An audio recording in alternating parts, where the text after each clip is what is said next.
when I was at the actor studio, I had to study cats because our assignment was to play an animal in front of the class, and it was mostly to isolate body parts and make you aware of how your body moves. So when you're imitating an animal, you would isolate parts of your body to reflect that animal. So it was mostly to focus on the body. And I chose a cat, which I thought was a good choice. We were free to use the New York City Zoo because my acting school was in New York at the actor studio, a drama school, the New School University.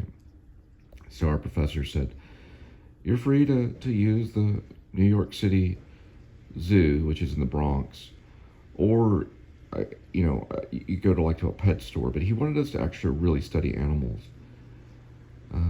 He's passed away since, my acting teacher, Bob. But I went to a local pet store. I think it was like PetSmart or something. And I would sit with cats for a few hours of the day during this assignment. At least once a day, I would sit with the cat for at least 30 minutes or an hour, and I would just kind of watch the cat. And then I'd also, because the cat was in a cage or in like this little glass, area, so someone could buy the cat.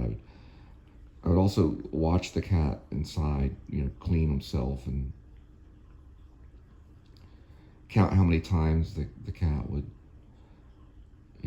lick his paw or maybe like lick himself here, like that. And just kind of study the rhythm of the cat. They're like this right here. I did that in the class. I would like lick my hand and then kind of clean my face with my hand like that, from my ear to the side of my face. So he does that. It was quite a fun assignment. I always wondered, why I did that. Now, obviously, it was to focus on my body and acting, but I'm still interested in cats and and their movements. I've always wondered,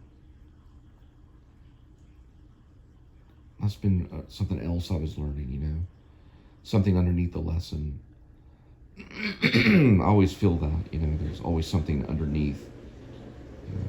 You may be studying algebra, but there's like another reason why. You're studying cats or animals for the purpose of acting. And I guess some of it's entertaining, like if you were in the play Cats, the Broadway musical Cats, all those, musical theater actors would have done the same. Yeah, I remember that. They do it like twice, 1 and 2, 1 and 1 and 2, yeah, 1 and then 1 and 2 to get, more clean. Some people say they do it for temperature, control their temperature. And some say they do it to, for cleanliness. I always find that very interesting.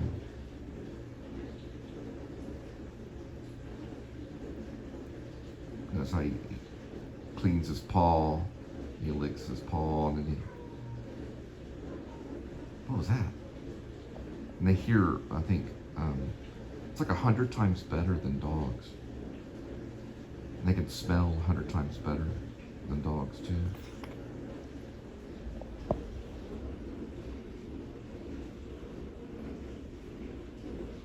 The whiskers are like antennae. They can pick up movement and wind. Very sensitive animals. That's why I chose to use a cat in Len Driver in the post-apocalyptic film we're still working on. I chose to use a cat. She rides around with a cat because they're sensitive and they're attuned. They're good listeners. She's a good little kitty, is she, Bird? Look at that little kitty. I think a cat is probably my favorite animal. I like their behavior too. They're just kind of like, well, hanging out here today. I'm gonna take my 20-hour sleep, and I'll have a snack. I'll clean myself and play a little bit, and I'll go back to sleep. Good little kitty. Look at that kitty. All right, welcome everybody. I'm going to say it a couple times. Today's March 28th. This isn't the official introduction, but I'm addressing an episode of Lucky Hank, which I'll only be able to see one episode because I don't subscribe to AMC right now because I don't have cable. But this is Internet Movie Database, and I'll be talking about Lucky Hank. Be saying a few things about it. Internet Movie Database. So I'm going to be using this as kind of like my cheat cards, so I can. It's got a long list of characters, and this will be complex and fast. Okay, first of all, sorry, I'm going to take my other glasses off. I'll be using 2 pair of glasses, and I'll have to turn this light on. So one of my favorite actors of all, of course, is Bob Odenkirk. Now, set aside Gary Oldman, because I'm also a big Gary Oldman fan. But this looks like Lucky Hank. I always throw in Gary Oldman. Even if I say I like Marlon Brando, I always say I also like Gary Oldman. I just do it because I do like Gary Oldman. I'm a big fan of Gary Oldman stuff right now, Slow Horses and everything. But we're talking about Lucky Hank on AMC. And I'm a big Bob Odenkirk fan, mostly, sorry, I gotta wear these, because he was a writer for Saturday Night Live. Putting in Lucky Hank right now. And he wrote the skit that when Chris Farley came running in and he said, he was a motivational speaker. And he lived in a van down by the river. What was that guy's name?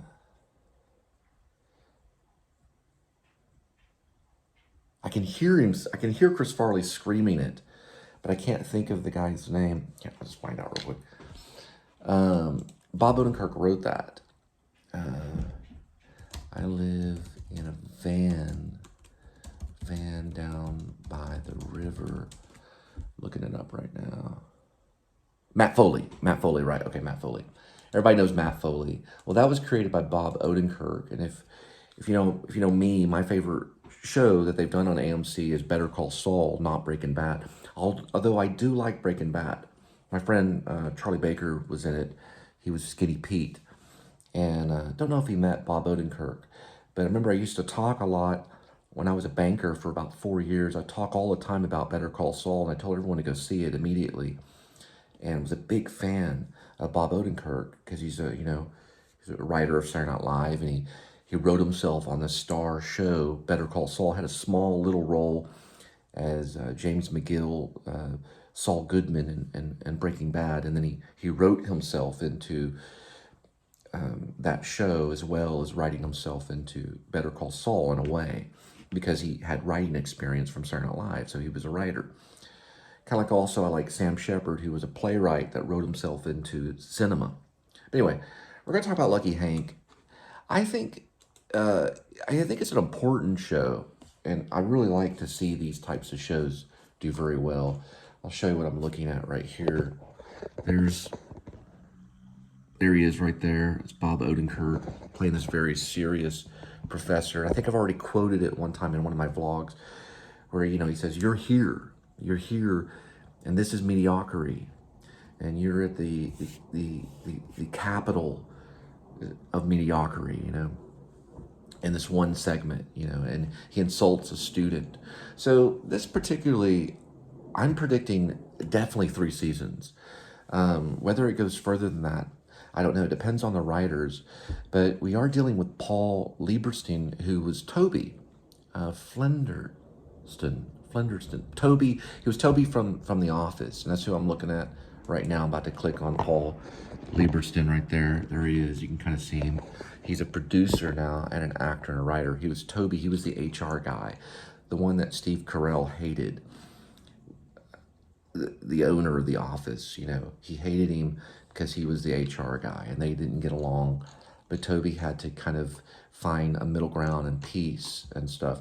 So Toby, who's Paul Lieberstein, is actually the executive producer on this show. Not this show, but on the show that I'm talking about, Lucky Hank. trying to see if I can find, the cat is rebelling. Anyway, I don't know if I'm going to really be able to talk that much about the show because of Kitty. But it's interesting to see that this HR guy is now an executive producer. He was a smaller role on The Office. If you ever watched The Office, Toby Flinderston, I think is his name. Flinderston. So, okay, Kitty, calm down. Kate, you're going in here, Kitty. Go in there. There we go. The Office was actually based upon a sitcom in the UK. And then they developed it in America. But anyway, Paul's the one that's behind this. It's about a professor in the English department. I'm trying to go as quick as I can, because I know you guys got so much stuff to do. Lucky Hank. Okay. So let me just first talk about why I like Bob Odenkirk. I guess because I can kind of tell he's a writer. You know, the writer is the one that kind of like crafts it up in his head. And then he has to step on stage if he's going to play that role. And he's got to pull it off. He's got to sell it. So Bob's like a really great salesman. And I could tell that in Better Call Saul, because he's playing like a lawyer.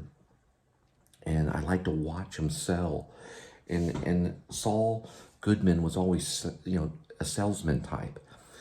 And I just like the effort to see him have to sell these cases and kind of, you know, sell the fact that he deserved to live in certain situations when they had him pinned down. You know, the bad guys had him pinned down and they were going to, you know, kill him, and he had to kind of, you know, sell his way out of it. Well, Lucky Hank, the same character is kind of here in a way. It's a black comedy. And like I said, Toby from The Office is the guy that's running it. And it's Paul Lieberstein now is a Primetime Emmy Award winner, and he's the executive producer. And there's another guy named Aaron Zellman, and it's based on a novel called Straight Man by Richard Russo. I'm reading this right off of the Wikipedia. And of course, Bob Odenkirk this all premiered March 19th, 2023 on AMC. So it's his next starring thing, since now Bob is a star. He's playing one of the leader guys in the English department. He's a chairman at an underfunded college. He's known as Professor Hank Devereaux. Yeah, it sounds French. I'll kind of show you the screen right here. And he walks the line between midlife crisis and full-blown meltdown kind of guy, navigating the offbeat chaos in his personal and professional life. Interesting ties to the series is The Office. There's a guy in it that was, I believe he was one of the office workers on The Office. I'm going through right now and looking. I gotta look up The Office. Okay, from memory, there is a guy named Oscar Nunez, which is also in The Office. I'm getting on The Office right now to kind of look at it. So it's kind of an Office homage in a way, but it's not done in like a documentary style. It's done in more kind of classic television, or you could say cable. I'm trying to see if I can see if this thing works the same as it usually does. It's interesting because when you look at this right here, it just shows the stars right here. And I'm scanning down to see if it has a cast of characters, and it does. And I'm looking through. There it is. Oscar. He played Oscar Martinez. So in this one, he plays what is known as, Oscar Nunez is the actor. Oscar Nunez is playing Dean Rose. So he's one of the deans in it. And I'm trying to find the other guy that's in it, and then I'll cut it off from there. I'm not really talking a lot about the series. I'm just kind of finding these actors. Okay, wonder if it's him.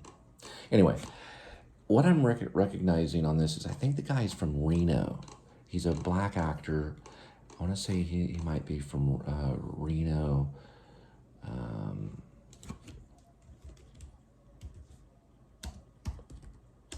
Reno 9/11, I think. Let me see if I can find it on Wikipedia. Reno 9/11. See if I find his name. Yeah, it's one of the guys in Reno 9/11. This goes left to right. You can see some of the photos here. From left to right. It's this guy right here all the way to, from left, Deputy S. Jones is the character's name, all the way to right. If you ever watch Reno 9/11, S. Jones.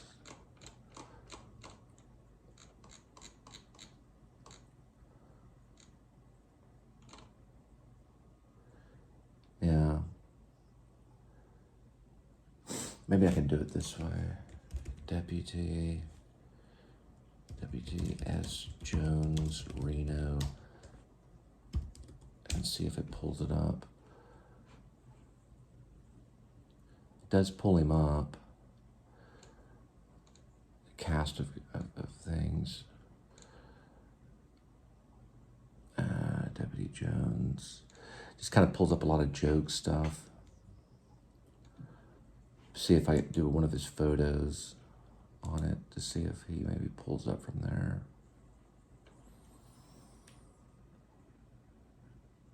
Yeah, it doesn't come up with a name. This guy's in it right here.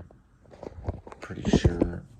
If I can find his name on it, I'm looking for photos.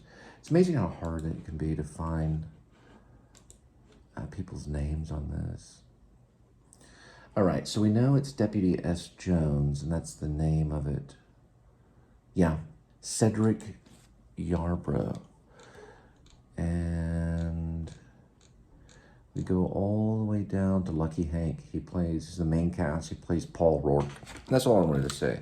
So there's a tie between Reno 9/11. There's also a tie between The Office, which is Toby Flenderson, if I can find that name. It does a cast of characters on it. His name is Paul Lieberston, Toby Flenderson. There we go. Flenderson is how you correctly say it. Toby Flenderson. Paul Lieberstein is the executive director. And Oscar Nunez, also from The Office, is Oscar Martinez. He's also from The Office. And then, of course, Bob Odenkirk is Lucky Hank, which I'm looking for right now. I saw one episode, and that's probably the only episode I'll see. So this little 12-minute thing is it's probably all I'll say about it. Yeah, he plays William Henry. I believe it's Devereaux Jr. It's his character right here.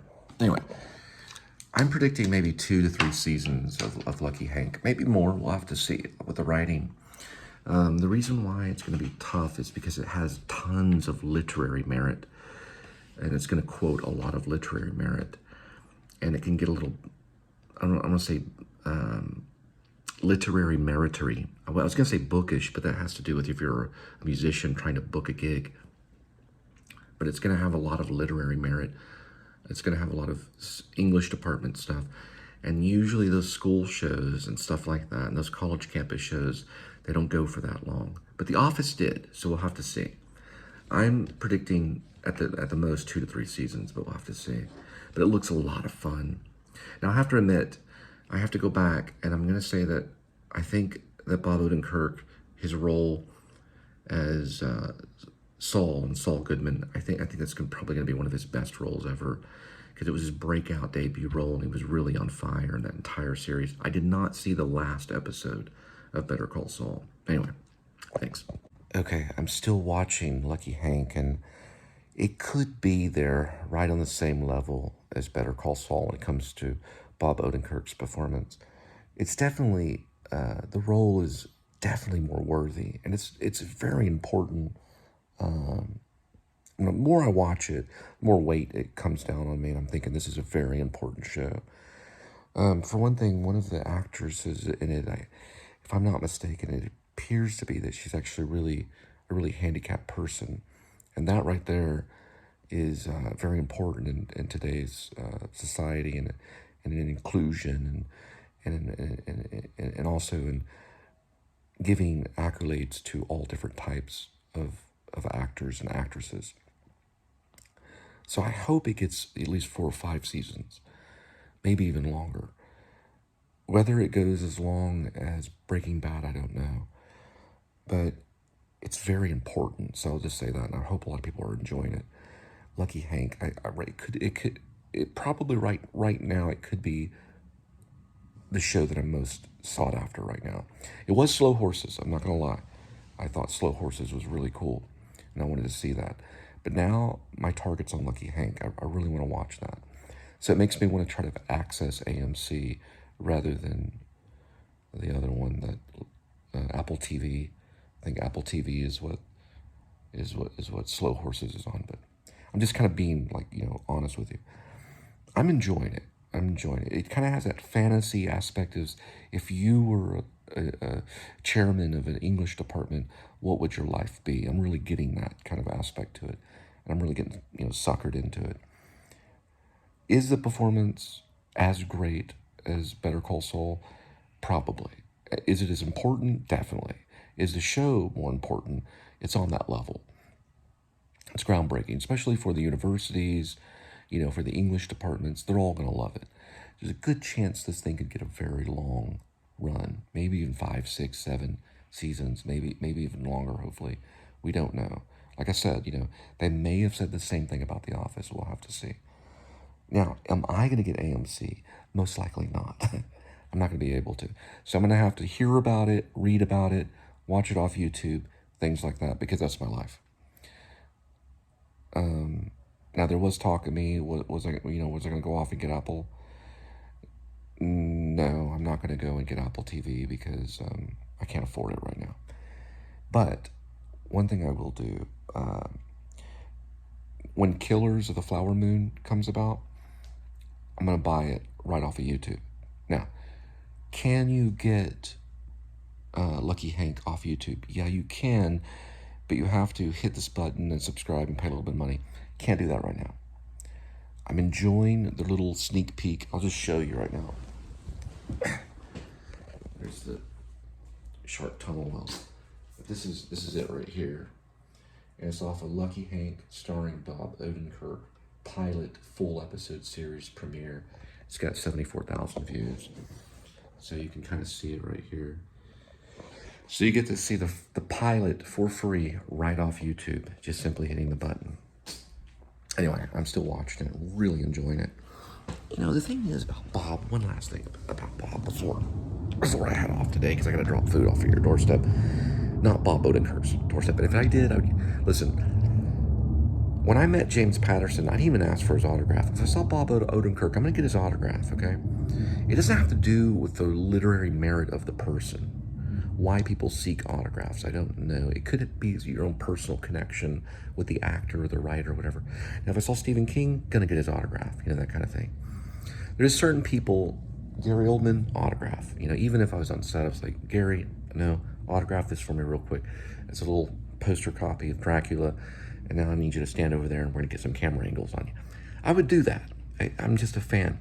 Same thing with Odenkirk. I'd be like, if I had to direct Odenkirk, I'd be like, Bob, how you doing? I'm glad you like the scene that I wrote. Need you to sign a copy of this for me right here, and I'm going to file it away and hang it on my wall. I don't know. It's just the idea that he was a writer. He sells things. Here comes Linda. Did I wake you up? Yeah, Linda woke up. she's not decent right now. But when I'm going back to bed. Right. People were fans for certain reasons. It may have been because my friend Charlie was Skinny Pete. That goes to Breaking Bad. Breaking Bad jumps over to Better Call Saul. Better Call Saul jumping over to Lucky Hank. Don't know. Also, why is he called Lucky Hank? That's another interesting thing. But anything could happen. I mean, this is on a school campus. So this show's probably going to hang in there. It's going to dig its claws into the AMC aspect of things for a while. And I'm really looking forward to it. But I don't want to go on for too long. I'm just saying that performance-wise, it's probably as good as Better Call Saul. You headed back? I'm about to jump in the shower. I'm going to jump in the shower in 10 minutes. I'm going back to bed for 30 minutes. Okay. Anyway, that's just all I wanted to say. I just wanted to say that I think it's very good. It's very good. I think Bob is very good in it. I didn't want to come off as kind of like, oh, well, I don't know what's going to happen. I think his performance is right there with James McGill. And that was an exciting show. Better Call Saul was a great run. I watched almost all of it, but the last season. That was when I was still married. And way before I got into YouTube land. Anyway, check it out. I'm watching it right now.